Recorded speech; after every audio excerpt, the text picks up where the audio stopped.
So first I should say this is not a lecture about Plato, it's a lecture about political realism, and it uses Plato as a starting point for reasons that I hope will become obvious. The aim of the lecture is to explore the kinds of judgments that we make about politics and politicians and their behaviour, how far those judgments are strongly contextually bounded and how far they can be informed by abstract political ideals. I suggest that some of the difficulties faced by Plato with respect to the latter route are also faced by ideal theorists. We can learn a good deal from his characterization of the cave, learn a good deal about the nature of ordinary politics. So Plato's allegory of the cave opens Book 7 of the Republic. I've stole these images from the web, so I claim no originality for them. It says, imagine human beings living in an underground cave-like dwelling with an entrance a long way up, which is both open to the light and as wide as the cave itself. They've been there since childhood, fixed in the same place with their necks and legs fettered, able to see only in front of them because their bonds prevent them from turning their heads around. Light is provided by a fire burning far above and behind them, also behind them, but on a higher ground there is a path stretching between them and the fire. Imagine that along this path a low wall has been built like the screen in front of puppeteers, above which they show their puppets. Then also imagine that there are people along the wall carrying all kinds of artifacts that project above it, statues of people and other animals made out of stone, wood and every other material, and as you'd expect, some of the carriers are talking and some are silent. So Socrates goes on to emphasize that the prisoners are unable to see anything other than the shadows that the fire casts on the wall in front of them, and that they'll associate the voices echoing around the cave with the shadows passing. He then goes on to suppose that when one of the prisoners is released and confronted with the evidence, he would begin by denying what he saw, begin by denying that it was true. He'd be blinded by the light, if I can borrow Bruce Springsteen, as he was dragged from the cave up to the surface. Only gradually would he come to see things as they really are. And once he'd done so, if he were to return to the cave, he would stumble and he would not be able to adjust his eyes, he would be treated by his companion as having had his eyesight ruined. Moreover, if he tried to free them, they would, if they were able, turn on him and kill him. He goes on to say, what happens when someone turns from divine study to the evils of human life? Do you think it's surprising, since his sight is still dim and he hasn't yet become accustomed to the darkness around him, that he behaves awkwardly and appears completely ridiculous? If he's compelled, either in the courts or elsewhere, to contend about the shadows of justice or the statues of which they are the shadows, and to dispute about the way these things are understood by people who've never seen justice before, never seen justice itself. Socrates goes on to say that the uneducated will never adequately govern a city, nor would those who've been allowed to spend their whole lives being educated in the way that he thinks they could be educated. The former would fail to adequately govern a city because they don't have a single goal at which all their actions, public and private, inevitably aim. The latter would fail because they refuse to act, thinking that they had settled while alive in the faraway isles of the blessed, that is, they would stay out of the cave and never return. The result is that those who've been educated must be brought back to rule, even if it's against their will. But when that happens, the city will be governed not like the majority of cities nowadays by people who fight over shadows and struggle against one another in order to rule, as if that were a great good, but by people who are awake rather than dreaming.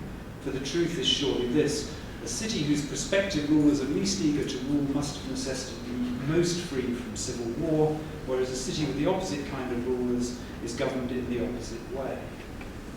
Now I want to pick up a particular thread in Plato's account that I think he intentionally leaves for us and see where that leads.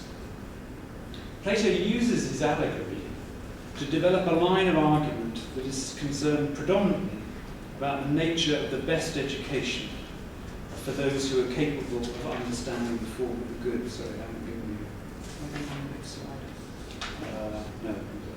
No. So he's concerned about the form of the good. For them, for those who get the best education, he thinks it's inappropriate to coerce. You can't coerce them. He talks about aspects of the education being compulsory, but he doesn't think that's coercive. But nothing much is said of those who lack the aptitude for that kind of education. And Book 7 concludes with the suggestion that the only way to establish a just city is when one or more naturally occurring philosophers come to power in a city and banish all those over the age of 10 into the country. We should note how swift that move is. Philosophers come to power, and then they can do what they want. Yet both moves require politics to rise to power and to exercise political rule over the irrational, illusion-ridden mass. Yet in Book 9, when Plato is talking about the just man, he pointedly insists that such a person could not get involved in political rule except in the fully just city. The dialogue goes as follows.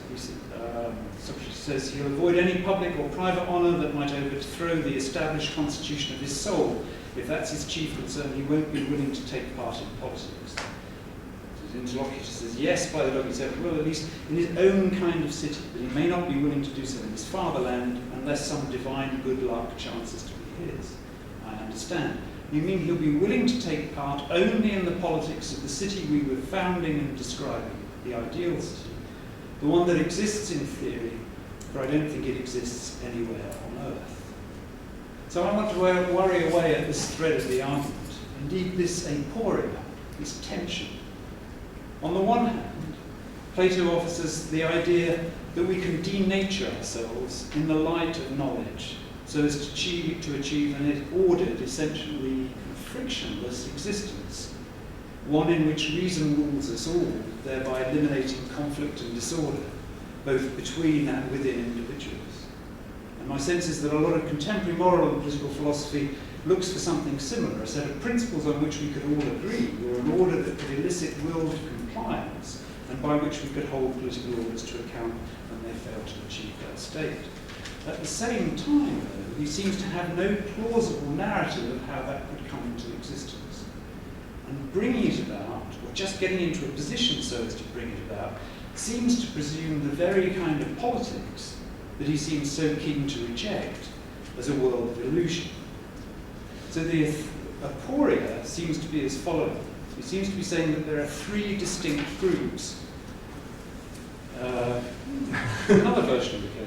So this is a much more complicated version. But we're going to the three groups. Three distinct groups. Naturally occurring philosophers who seem to be necessary to bring about the ideal state.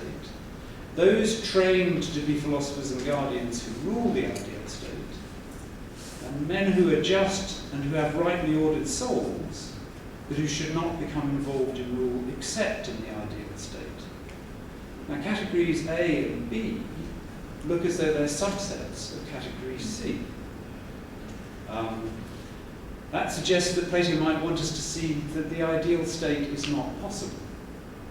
It can be brought about only if there are philosophers who come to power, but philosophers who are just should not involve themselves in politics so as to come to power. Because doing so puts at risk the order of their soul. Or more shortly, politics corrupts, and yet politics seems to be necessary to inaugurate the ideal state, so the ideal state cannot be attained. Now, I don't think that argument is wholly unintentional on Plato's part, nor do I think it's something that we can resolve by reference to the seventh epistle and Plato's experience with Dionysius and so on. Too much, it seems to me, points to Plato recognizing the impossibility of using politics as a transition to an ideal order. Indeed, if we take the account of the unravelling of the ideal state in books 8 and 9 of the Republic, it seems even clearer that he can't give us an account of the reverse process, the ravelling up, the creation of an ideal order, a virtuous circle that would allow the ideal to emerge from the non-ideal. Now, I return to this aporia in my concluding comments, but I want first to consider if there's not another story at work here, that those of us who are interested in politics, despite its grubby and self-deceiving character, can explore. I want to start by pressing the question of whether there can be integrity in the cave, and in parallel terms, whether there can be an account of political virtues even in a world filled with illusion and as insubstantial as that characterized by Plato. So two related points need to be made. On Plato's account, it's difficult to see integrity except in terms of knowledge and the just ordering of the soul through knowledge. For those fixed in a world of illusion, it would seem there's no basis for making a claim about integrity. No one's beliefs seem to be any better than anybody else's belief. But that can't be exactly right. Plato does not treat all those chained cave dwellers as being identical. He suggests that they may be differentiated by who is sharpest at identifying shadows, who remembers best, who can best divine the future appearance of such shadows, and so on. Of course, he doesn't value those qualities. They are, after all, rooted in illusion. But he can see that they may differentiate people within the cave. And that, I want to suggest, helps us to raise the question about what it is to have integrity in such circumstances.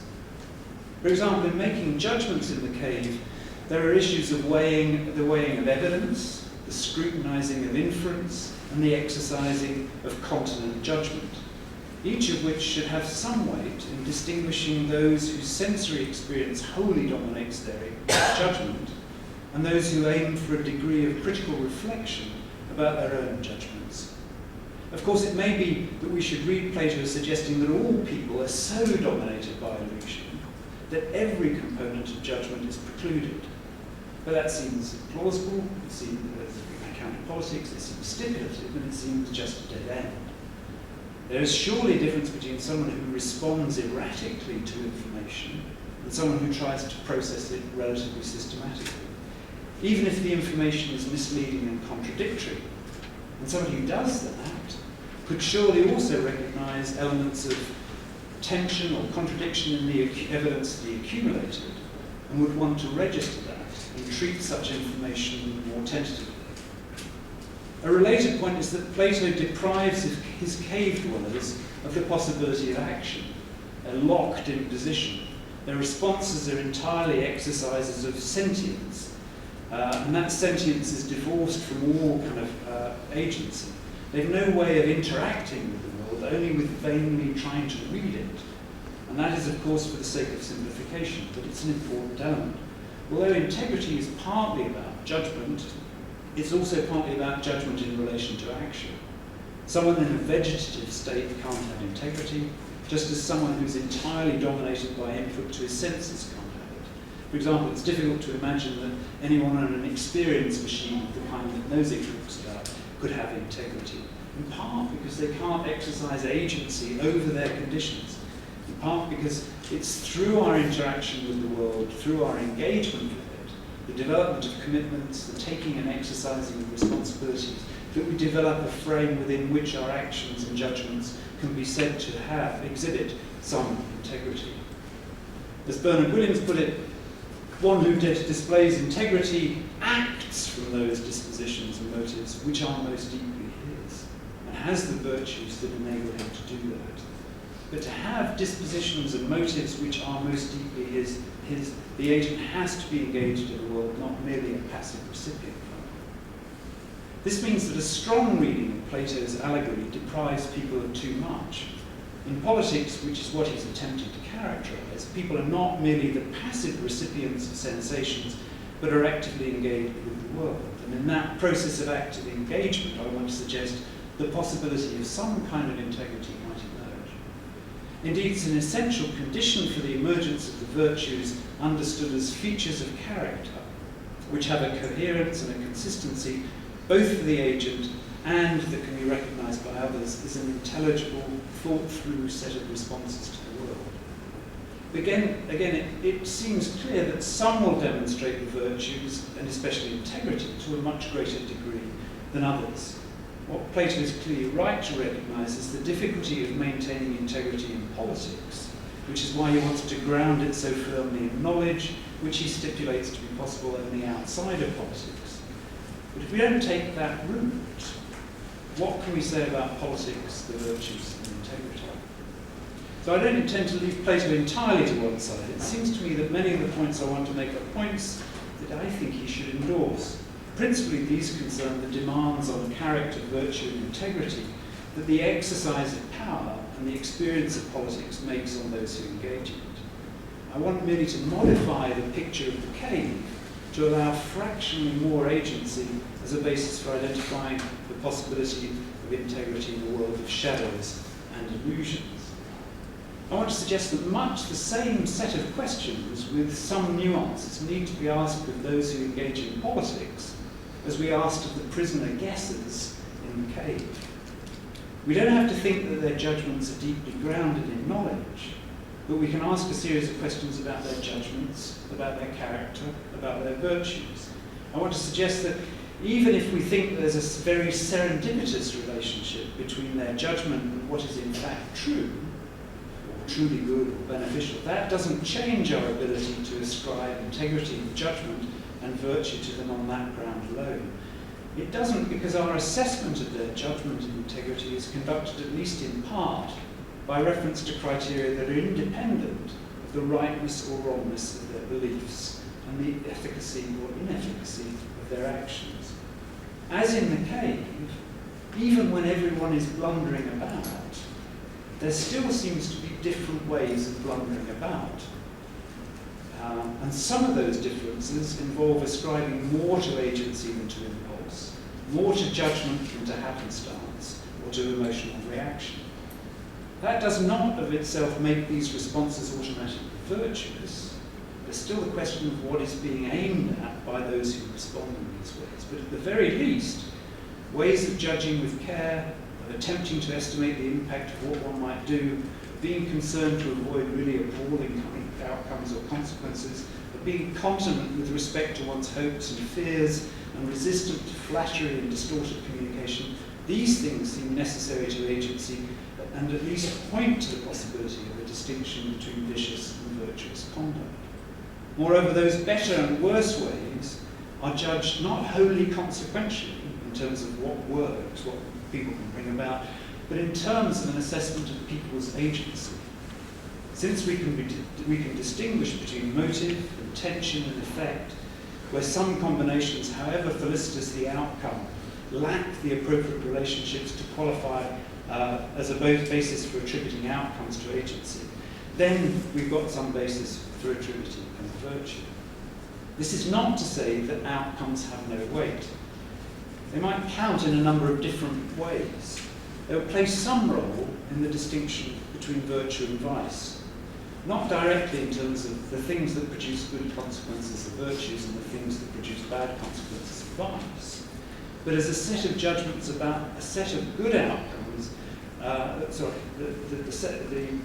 series of judgments about a set of good outcomes which will need to be tied to assessments of what sorts of ends the agent wills, and whether or not the agent's willing those ends meets the necessary conditions for virtue.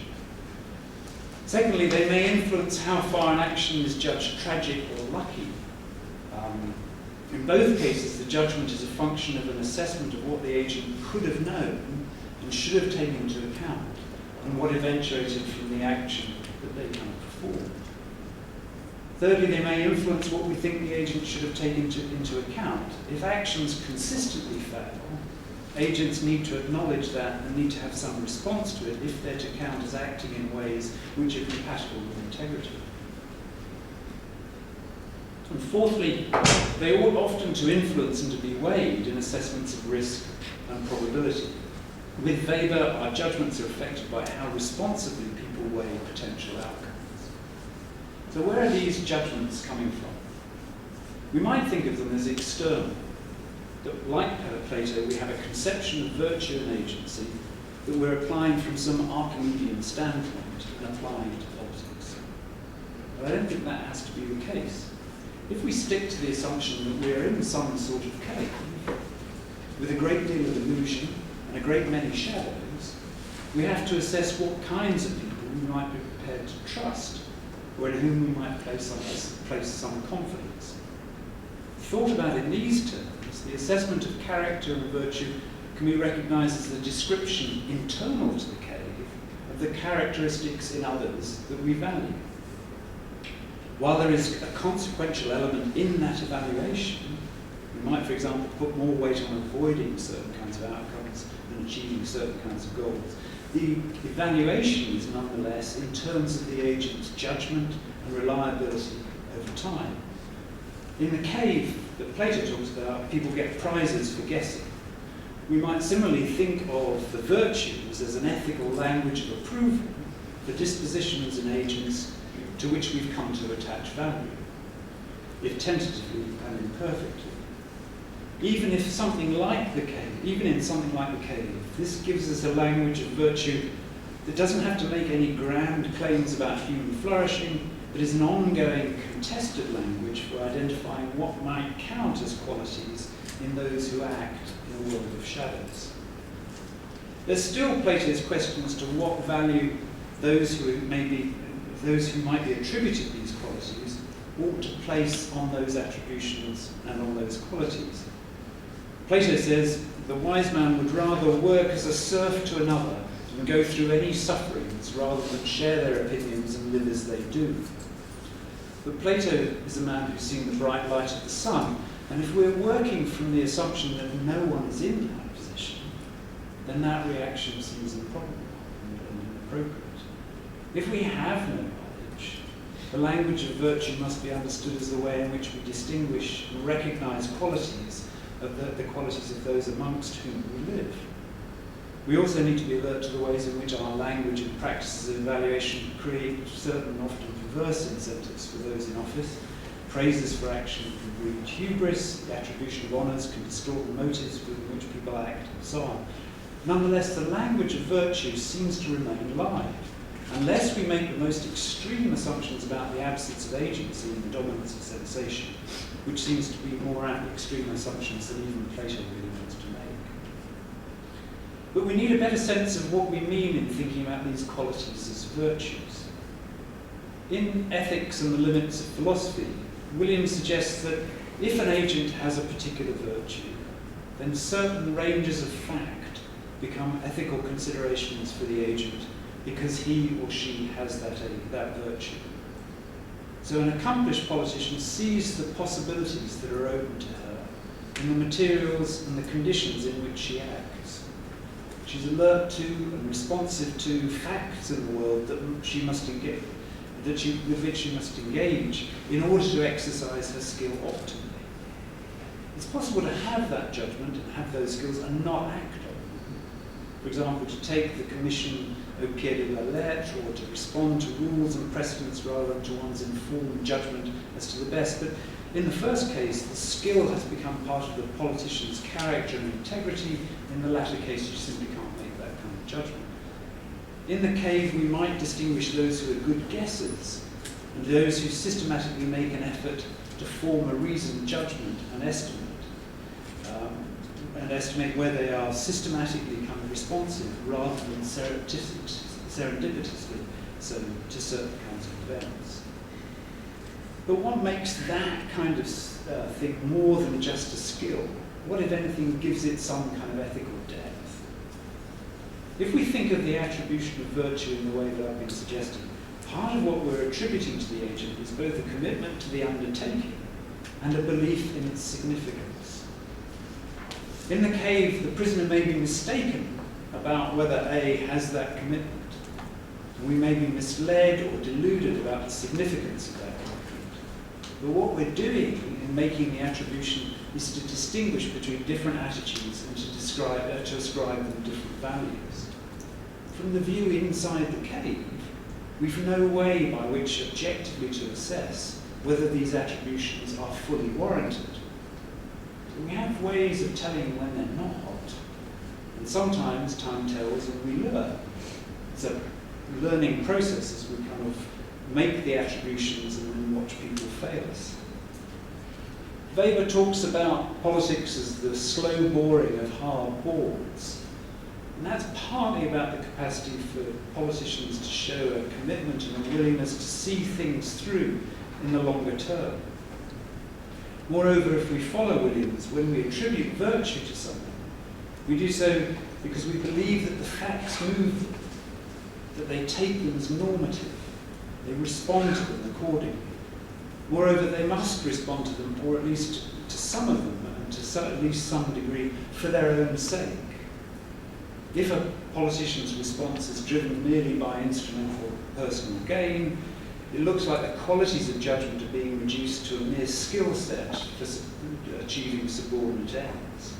Someone who does that lacks the emotional and psychological connection to the characteristic of the world, characteristic of those to whom we wish to attribute the virtue. This is because virtue is predicated of character. It's a statement about a person's abilities and commitments in relation to their emotional and intellectual response to them. Insofar as emotion crowds out judgment, insofar as emotion crowds out integrity and judgment, the person doesn't have the virtue, they're simply labile. Insofar as the calculation crowds out integrity, the individual is merely scheming. But we've got some sense of what it is for the individual to have a balanced set of judgments that don't collapse either into this kind of labile emotional response or merely scheming for individual ends. On this account, the attribution of political virtue links up with other virtues, not least through individual judgment and character.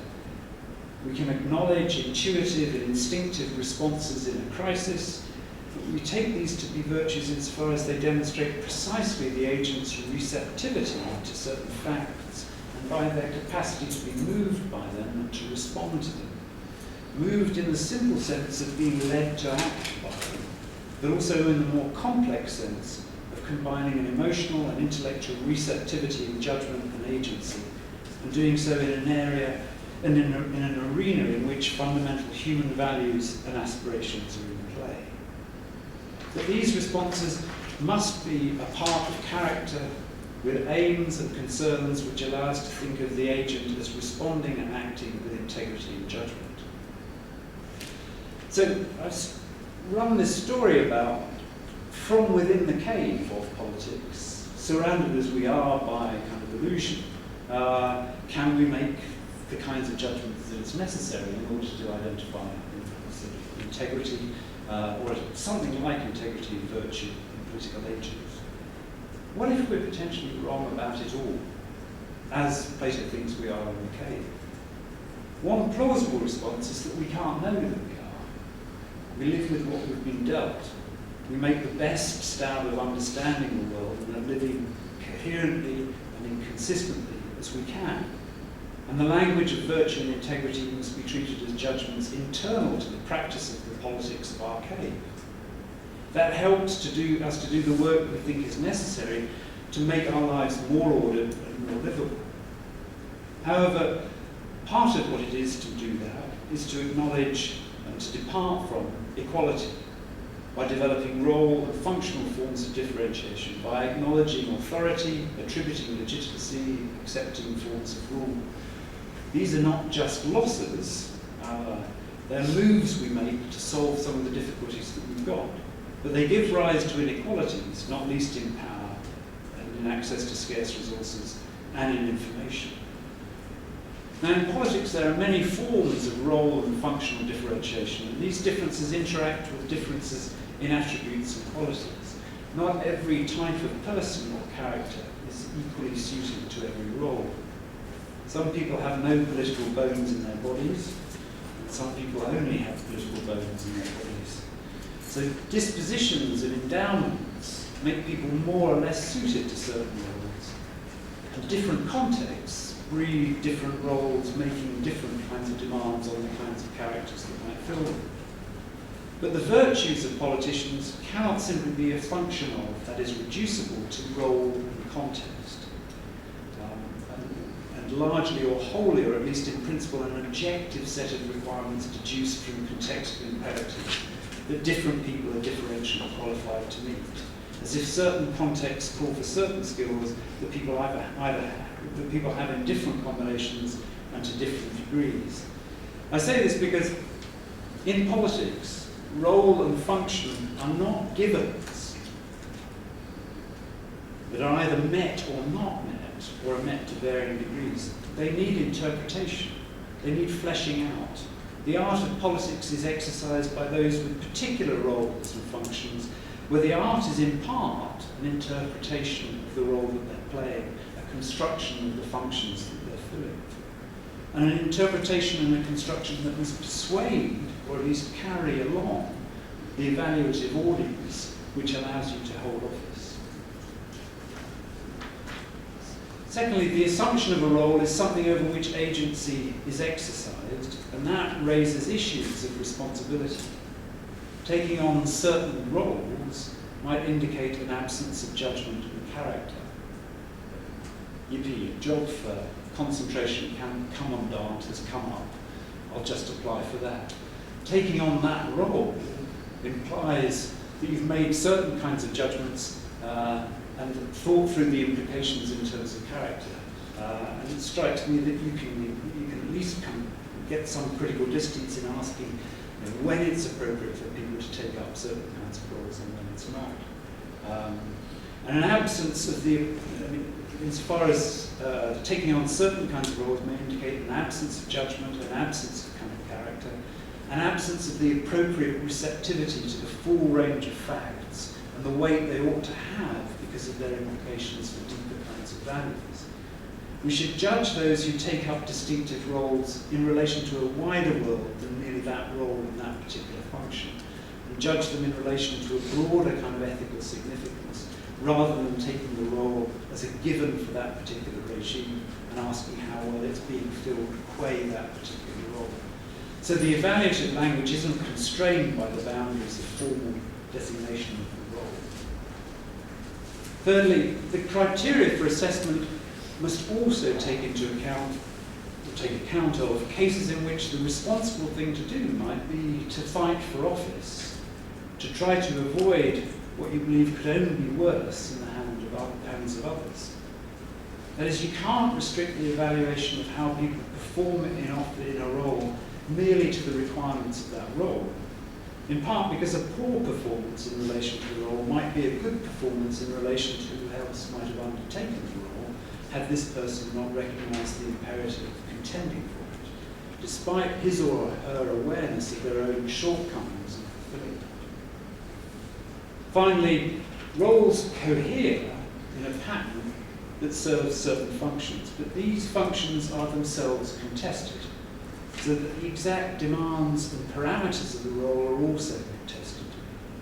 Plato's view of politics as haunted by illusion and shadows means that we have to recognise the constructed, interpreted, indeterminate and contested character of roles and functions in politics, and the part that those in politics play in concretising, of settling and giving substance to various kinds of claims, institutions, procedures, expectations and values. There's no doubt with Tom Nagel that those in politics are affected much more directly by consequentialist criteria than those who eschew it. We have expectations of them and they're placed in positions in which decisions have to be made. The roles they play and the functions they're accorded involve our expectations, even if they're systematically underdetermined by and may themselves help shape some of those expectations. Moreover, the differentiation of function, in particular between ruler and ruled, generates consistent tension. For example, consistent tension between the collective ends or functions for the polity to which the political office is referenced, and the qualities need to realise those. Tensions between the qualities required to secure political office, to hold it against contestation by others, to endure and to shape and thereby help meet the expectations of those to whom one is accountable. And tensions in terms of the rewards of office for those who engage in the struggle, to compensate for what Plato thinks the good man would rather suffer anything than live like. Of course, these don't pull in all the same way. Indeed, part of what it is to be in politics, and in its shadows and illusions, is to be pushed and pulled by contrary impulses. But that's also something that creates the space for integrity and something like virtue. Where there's no friction, then there's no opportunity for integrity. As Plato himself suggests in the Myth of in distinguishing between those who participated in virtue through habit and without philosophy, as against those who participated on the basis of kind of knowledge. Integrity responds to tests and challenges rather than being simply a demonstration of consistency of character. Moreover, we dwellers in the caves of modern political systems don't agree on what the standards are for all these things, and their contested character both complicates evaluation and performance. Even if we do agree that there are some standards that we want politicians to comply with. Indeed, the tensions and challenges one faces in accepting a role in politics can, as Plato saw, be considerable and substantially more challenging than those faced by those in private life. They are so because while in private life we face contending demands for our time and commitment, we resolve those demands with integrity when we resolve them in such a way as to remain faithful to the dispositions and motives which are most deeply ours, as Williams puts it. That there be something morally self-indulgent about someone who assumes certain roles and responsibilities in politics, but who exercises those wholly with an eye to their consistency with personal projects and commitments. Someone, for example, who violates Weber's ethic of responsibility in favour of an ethic of alternate ends. As a result, there may often be a division between personal and political integrity, and some indication of the tensions between role demands and personal integrity might be seen as follows. So, political virtues may require acts that moral virtues forbid, lying, cheating, and so on. Some moral virtues, such as modesty, gratitude, benevolence, loyalty, may be incompatible with political virtues and certain kinds of role requirements. Moral virtues are usually understood as integral to a conception of the good life. Political virtues don't, for the most part, seem to allow the agent to flourish even as a political animal, let alone as any other form of animal. And political virtues, unlike moral virtues, are not necessarily something that we expect everyone to demonstrate, whereas moral virtues are, at least in principle, something that we expect most people to show. Moreover, one thing that complicates the assessment of those in the political world is that whether or not one can be politically effective without substantial ethical compromise and cost is often a matter of luck. And yet we cannot, I think, afford to take Plato's position that we should just stay out of it. That move looks irresponsible as well, retaining a fastidiousness about public life on the grounds that it might be compromising, despite the fact that a great deal may rest on the ability to secure the commitment and participation of those who have sufficient good judgment to remain queasy about the demands that politics might make of them. Plato has this line about naturally occurring philosophers having no responsibilities to their fellow citizens in ordinary states, in contrast to those who are trained as guardians. But it seems pretty clear that Socrates, at least on Plato's characterization, felt some responsibility, if not to participate in political office beyond the necessary minimum, at least in the form of trying to hold to account those who sought to influence politics. So I've spoken thus far largely in terms of the virtue and integrity of those in power. But the Socratic thought is surely a thought for all those in the cave. That is, that there are responsibilities that rest with all cave dwellers, that the attribution of qualities or defects to those who rule come with responsibilities to make those assessments with care, and to consider also the structures of power that they create to solve certain problems. So part of this latter responsibility involves recognizing the distorting effects of power on those, the distorting effects on power on those who exercise it are often very considerable. They're very considerable partly because the responsibilities are so great that they call for capacities of judgment that are beyond the capacities of most people. Because the office implicitly presumes knowledge that we characteristically lack. Because those who support you in office tell you what they think you want to know, rather than tell you what the facts of the case are. Because those who put you in office have inflated expectations. Because those in office imagine themselves to be realists, and the world of politics to be one that demands amorality. and because the office gives in and of itself an inflated sense of self-importance that skews most people's judgment. And with George Cato, perhaps the most troubling thought is that the core realism that infects those who take up the vocation of politics, because it's one that consistently serves the interests of those who are similarly engaged, is to preserve and, if possible, to strengthen the state constantly at just about any cost to other purposes that agents have and to other interests of the population, and thereby to preserve the systematic preconditions of their action. And I make no pretense at this being a comprehensive list of how things can go wrong in politics, but it's at least a start. It has to be said that we have learned some things about how we might make it less likely that things will go awry. We balance institutions, we separate powers, we build informal accountability, varieties of political accountability, and occasionally forms of popular accountability. We try to subscribe to barricades of rights and law, although their application by political leadership is often more opportunistic and self-serving than most of us would like. We engage in criticism and we try and make our conflicting voices heard. And of course, sometimes these things work, and sometimes they distort the incentives of those who've gained power. Certainly, it's only the most optimistic and hubristic who lay claim to perfect institutional design. But we know that in some places, some things seem to be working well, avoiding really bad outcomes, if not achieving terribly good ones. Even if we're often tragically then overconfident in diagnosing and responding to the disorders of others by applying our findings to them. This doesn't take us very far from the cave, but I think it helps us to understand the character of our evaluations in politics. It gives us some understanding of why we might acknowledge virtue and integrity in politics, and why we might do so only rather rarely. But I also think it confirms one thought and suggests one insight.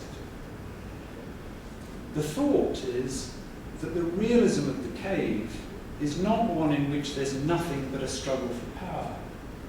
It's a realism that knows that there are outcomes that we would not willingly accept, and others that we would, that identifies interests and concerns that we share to greater or lesser degrees in common, and that registers the potential costs of the trust we feel unable not to place in others.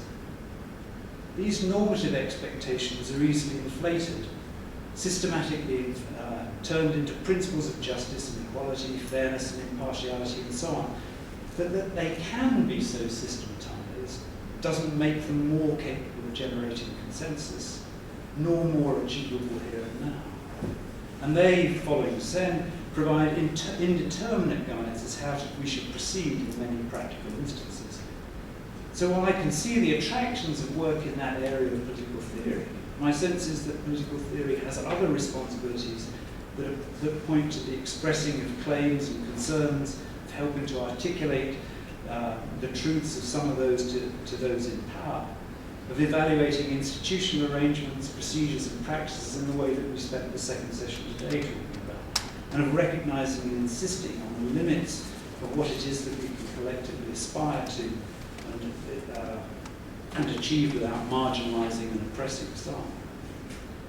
Political realism, for all the kind of Geuss sort of perspective, is not value-free, and it should be feared when it claims to be. Rather, it must simultaneously acknowledge the babel of value claims and seek some way to order and respond to that babel. So the tentative insight, if you'll forgive this final slide, concerns Plato. I said earlier that I was concerned that Plato has no way of getting us from A to B, from being in the cave to the ideal political system. But I have real doubts as whether he ever intended us to. The cave nicely exemplifies his continued homage to Socrates, the allegory of a good man, a man of integrity, who sought the light only to find himself at odds with the very population he was trying to inform. Indeed, it's his practice of holding to account those who claim superior wisdom assumed necessary to rule them that led to his death. I don't think it's easy to say what Plato himself thought, The Republic is at a point in his writing where he's clearly no longer offering us an account of exactly what Socrates would have said. And yet the allegory of the cave might best be read not as an account of the Isle of the Blessed that can be escaped to, but as the proposition that it's only by each of us attempting to form beliefs, to ground judgments, to reflect on what we believe we know, to test those beliefs, to worry away at the illusions that affect us, and at the life we live in shadows, that only by doing that can we achieve anything like a conception of integrity and a life of virtue. If that's a plausible reading, it's not because Plato was himself content to leave it at that, but because he was paying homage to Socrates and to his decision to live his life on that course, to act as a gadfly, forcing us to ask harder questions about the claims we make and that are made by others, pressing our illusions to reveal their frequent vacuity. He didn't describe that life as a political life, but it was a citizen's life, and still a philosophical life. And that may be the best kind of life that political theorists can aspire to, not to hold or to guide power, but to speak truth to it, while being realistic in our expectations of what can be achieved and what should be aspired to. Thank you.